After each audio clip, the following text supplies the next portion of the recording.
أول ما صارت الحادثة صرت أبكي. When I think about what happened, she says, I cry.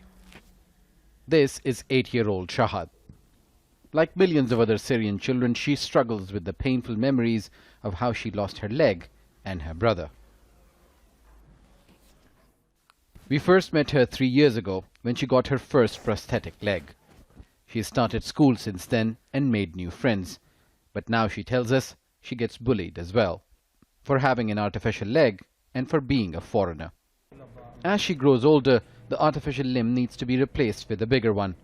This is also true for other patients whose bodies outgrow their prosthetics.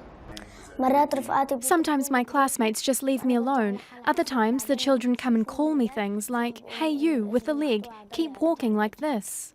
So what young Shahad has been telling me is that she wants to go to Germany.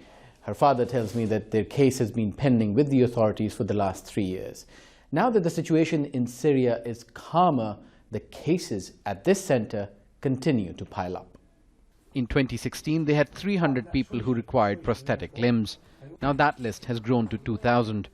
But with more restrictions on who can cross the border into Turkey, they've opened a smaller workshop inside Syria, which has its own set of challenges because after 8 years of war, finding qualified technicians is difficult. It costs somewhere between $3,000 to $9,000 to make a prosthetic limb. Costs depend on injury and whether it's a hand or a complete arm, a foot or a leg.